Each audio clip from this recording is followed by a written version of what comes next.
Bom, então vamos lá, né? Mais um episódio aí, ó, de gameplay de vida selvagem. E esse aqui eu fiquei, achei maneiro, quis trazer, porque é um vídeo do Zé Frank, né? Espero que o áudio, inclusive, esteja saindo bem.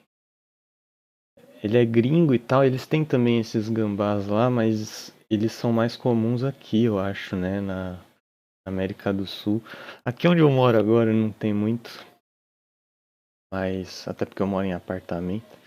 Mas na outra casa tinha bastante, eu convivi bastante com esse bicho, é muito bom, mano, eu adoro esse bicho. Então vamos ver aí. Zé Franco, fatos verdadeiros, não mortos, eles chamam de opossum, saruê, gambá, e as suas estranhas defesas. This episode sponsored by Brilliant.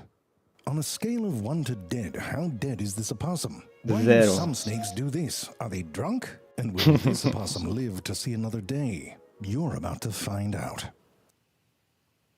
I know what you're thinking. Wouldn't want to meet one of those in a dark alley. No, you need a nice bright alley so you can get a good look at that face. Looks like a number 2 pencil got busy with a werewolf got busy with a werewolf. But opossums like this one, Jerry, punctuation. But opossums like this one are lovers, not fighters. And when I say opossum, I mean the ones in the Americas, in the... Olha os dedinhos assim, ó. As unhazinhas, dedinhos assim. Or Didelphimorphia, not the possums that live in Australia. Very different animals. Way to screw things up, Australia. There are 126 species of opossum. Olha o bichinho ali, grudado na mãe. But only one lives in North America, the Virginia opossum. But down south, there's a woolly opossum, a big-ear opossum, fat-tailed, short-tailed, even a four-eyed opossum. But you'll notice none of them are called the two-headed opossum. It wouldn't help distinguish them, because in all these species, the males have a two-headed penis. Now, I can show you one, but only if you show me the one you're imagining first. All right, we'll do a drawing. How's that? Now, the opossum penis is like the double-barrel shotgun of the penis world. Split down the middle and each side connected to its own testicle. 2 shots. Surprisingly, science tells us this is not designed for nasal sex, but rather for the 2 vaginas and 2 uteruses that female opossums have up in their business. Now, the signs that opossums are actually quite agreeable start early. Take a look at this opossum sperm. Jerry, those are pool noodles. Thank you. I know what you're thinking. 2-headed penis, 2-tailed sperm makes sense. But those are actually 2 individual sperm cells that came together. Inside the male opossum, when 2 sperm cells meet, they will often rotate around each other until they line up in a particular way, which causes the heads to stick together. But more importantly, for their tails to start beating in synchrony. When they start to do that, the pair can swim straighter and faster with less energy than if they were alone. And single unpaired sperm have a tendency to swim in circles. In any case, when a pair reaches an egg cell, they split apart, shake hands, and may the best sperm win sort of thing. This sort of collaboration happens in quite a number of animals. Here's bull sperm, for example. Here's ant sperm. Looks like 2 sperm gangs are about to rumble. The science hippies call it forming a sperm train. It's a good title for a movie. Trem, velho. Meu Deus do céu. Buddy comedy?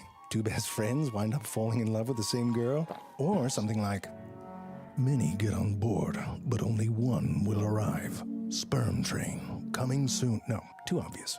Anyway, when one of these little bastards finally gets inside of an egg cell, that's when it starts to get stressful. This little blobule here only has about 2 weeks to grow inside of mama. Opossums are marsupials, and the rudimentary placentas they have aren't enough to protect the babies and keep them safe from their mother's immune system. So, these little parasites get kicked out early. Things start moving quickly around day 9, and by day 11, they look a bit like the love child of Charizard and Casper the Ghost. Looks like a Haunt Me Elmo doll. Like a space gopher. Looks like a tardigrade trick-or-treating as Barney. And by day 13, it's time for these little zombie gummy bears to leave. At this point, they're around the size of a bee and blind. But during development, a few things were fast-tracked to help with what happens next. Those cute little claws there are actually temporary and will fall off. But not until after they've helped the baby crawl unassisted from the birth canal to the mother's pouch. That's 4 or 5 body lengths, and they do it blind. Nossa, Without sight, they rely on their bizonho. precocious little snout to smell and feel their way to the nipples. Once they get there, they can use their surprisingly strong tongues to help latch on tight until the nipple inflates inside their mouth to form a tight seal. On average, opossum mommies have 13 nipples. In this case, 13 isn't unlucky. You know what is? 14. Because opossums will sometimes have more babies than nipples. And in that case, it's sort of like a game of musical chairs. Except, with nipples and to the death. Once they're safely inside the pouch, these flesh bees have time to turn into proper opossum babies. It's cushy in there, not really teaching them independence. And I'll say it, this is the sort of parenting that leads to spoiled children. You can draw your own conclusions here, but look what happens when they get big enough to leave the pouch. They go straight to the mother's back. And yes, it's cute, it's great for Instagram, but look at mom. Coitada, ela fica... Mano, eu já vi muita gambá cheia de filhote e você vê, assim, a cara da mãe, velho. Nossa senhora. So, eventually it's time to kick those little f***ers off and let them fend for themselves. Now, I don't know how much fending you've done, but I can tell you that if you want to get your fend on, it does help to have some equipment. They have this bullwhip of a tail covered with these scaly patches of keratin. And you could mess somebody up with one of those, whoopsh, take an ankle out. But they don't. No one bothered to teach them that. They end up using them to carry Eles fazem isso mesmo. I guess they're good for balance, and when they're young, they can hang upside down on them. And by adulthood, they're too heavy. Ooh, didn't see the tree there? But even if they don't have a fearsome tail, they do have old man hands. Like they're born with the hands of a 70-year-old carpenter with the nail fungus, which somehow always seems to look like their shorter finger. They're not, and their back feet look even more like old man hands. They got a little opposable big toe and butt cheek palms. Palms that are covered in friction ridges for maximum grippage. Makes for a memorable handshake, a foot shake, but not exactly a weapon. But who needs fearsome claws when you have those teeth, right? Oops, looks like you got a little salad stuck in there. And if you're counting, there's 50 of them, the most of any land mammal. And they've got this bony ridge up top where muscles attach, so they can chew right through the bones of a mouse. But you can't bring a nutcracker to a fist fight, am I right? I am. And at the end of the day, all these open-mouthed, toothy displays are mainly just bluster. So, overall, a bit short on the defense. I'm telling you, lovers, not fighters. However, let me tell you something. They can stand still. Like those dudes dressed up as the Statue of Liberty busking for change on the promenade sort of standing still. I'm talking mime-level shit. You know what my mother used to say? ABC, always be learning. Momento propaganda. But it is true, and Brilliant.org is where you learn by doing, with thousands of lessons in math, data analysis, programming, and AI. É da hora. Those are the backbones of the most interesting careers Vamos lá. right now. Long-time sponsor of this show, and I'm a fan. Where Eu were também. we? Oh, right. This oh shit now freeze response is actually quite common. I bet you've done it. See some jackass friend of a friend come round a corner. Oh shit, now freeze. Hope they don't see you. Just blend into the background. Like a deer caught in the headlights. Just gonna move you right over here. Rabbits, they're good at this sort of thing. Jerry, did we have to buy the footage for this? It's just standing still. We could have done a photo. No, not now. Well, now we paid for the footage and the still. Damn it, Jerry. Even blind beach snails have the oh shit now freeze. Look at the little one. Bumps into a big predatory Agaronia snail and just stops. It works. The big guy senses something but just lunges forward. Anyway, this freezing behavior is normally for when an animal has spotted a threat but still thinks it hasn't been detected, which is a bit of a stretch for this opossum. It's moving its head as you walk by. But while frozen, the animal is still aware and quite in control, just waiting for a moment to escape. And this is quite a bit different from another defense that the opossum is famous for. You've heard of it. It's often called playing possum. Doesn't tell you much. A bit self-referential. Sometimes it's, Jerry, that's a dog. Sometimes it's called playing dead, and it can certainly look like that. But it's just one example of something that happens all over the animal kingdom that the science hippies call tonic immobility. These animals aren't playing or pretending, though. This is an involuntary reflex. It's not really in their control. They stop moving, often in a contorted or death-like pose, unresponsive, and this lasts for seconds or up to an hour. It's usually triggered by being royally like if you're in someone's mouth, or grabbed, or restrained, or turned upside down. Or in the case of a chicken when it stares at a line, don't ask. And listen, Oh, esse lance da galinha, mano. Esse lance da galinha é bizonho, mano. Vocês estão ligados nisso aqui? Or in the case of a chicken, Ah lá, os caras pegam a galinha, faz uma linha na frente dela, ela when it stays trava. at a line, don't ask. And listen, this response does occasionally seem to help animals avoid death.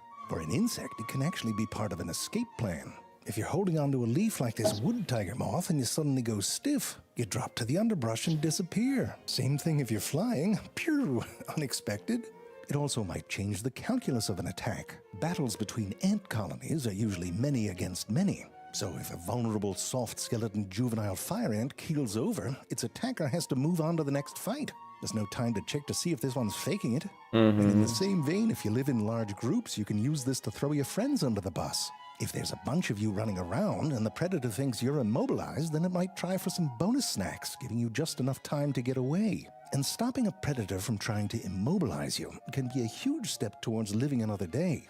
Many predators have these instincts to subdue struggling prey, like how a dog shakes violently to maybe break a neck. If you suddenly stop struggling, you might be able to stop the shaking too, or at least get it to tone down a bit. And tonic immobility often does seem to change a predator's behavior. Now, some animals, including the opossum, really seem to ham it up. Sometimes the mouth will be open or drool coming out. I mean, the hog-nosed snake should get a f***ing Oscar. And there's plenty of other excellent performances. And this has led to the idea that these animals are feigning death, or somehow taking advantage of a predator's instinct not to eat long-dead animals. Adding to this is the fact that some of these animals will defecate or exude a gross-smelling substance. The opossum secretes something from there. But a predator would have to be especially stupid to think that an animal they were chasing a moment ago was now a long-dead rotting corpse. It might just be that it's unappetizing because it's suddenly weird and gross. Or in some cases, like with this pygmy grasshopper, the pose that they get into makes it harder for a frog to eat them. However it works, it's a good trick, and if you have it, you might bring it out on other occasions. A number of animals seem to go into tonic immobility to avoid the advances of a potential mate. Playing dead is a near universal ick. In the case of this female frog here, it might actually save her life. Collections of horny males often get into a frenzy and form mating balls. Stop it. And that can be deadly for a female. Now, even though these animals look completely unconscious, they do seem to be able to still process some aspects of the environment. Some will reduce the time that they're in this state if the threat is past or if there's shelter nearby. And if they're lucky, eventually it's time to wake up. Often a bit groggy and out of sorts, on wobbly legs. You know, sometimes covered in stumbling back to the den with some serious explaining to do. No, I didn't go to the bar last night. I'm telling you, there was a fucking dog. You're lucky to have me home at all. Fine, whatever. Sorry I'm late, all right? Now, how about a little makeup say? Oh, now you're playing dead. Great. Oh, muito bom. Adoro os vídeos do Zé Frank. The face of a cat. Looks like a used shuttlecock that grew a body. Looks like a bad... Oh, muito bom. Olha aí. Bom, eu acho que ele podia ter falado mais coisas, como dado mais ênfase sobre como eles usam o rabo, não só para se pendurar, mas para coletar coisas e levar para lugares. E sobre a quantidade de dor e de veneno que eles aguentam. Ele falou por cima, né? Mas, enfim. Muito bom. Esse aqui é o top bichos de todos os tempos, hein? Não maltrate o bichinho. Ajude ele. Eles moravam em cima do forro da casa, inclusive. Não deixe os cachorros pegar. Esse aqui é top bichos, mano. E tem uma galera até que usa eles de pet, não tem? Quer ver? Ó, vamos ver aqui. Sempre ter um doido. Ah lá, tem o primeiro, a mina.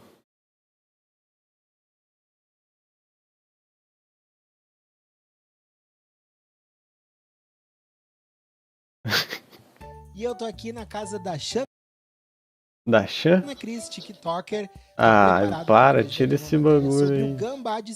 Olha aqui, dá uma olhada nele. Emílio! Que rapidinho. Ele utiliza o rabo também como uma forma de Ah, ser olha que locomovido, de pegar bonitinho, Tudo, né? mano. Pra subir nas árvores, subir onde ele quiser, ele anda por tudo. Né? Ele é bem livre, mas ele é meio caseirinho, assim. E ele tem cheiros diferentes, isso é engraçado também neles, né? Uns 7 cheiros diferentes, é no pescoço, na barriga, debaixo do braço, a boca, tudo cheiro de erva. Tudo cheiro de erva aí, ó. É isso, galera. Porra, espero que vocês tenham curtido. Eu adoro ver esses vídeos aí. É nóis. Se inscreva no canal, deixa o like aí se não deixou. Até a próxima e tchau, obrigado. Tchau, obrigado. Valeu.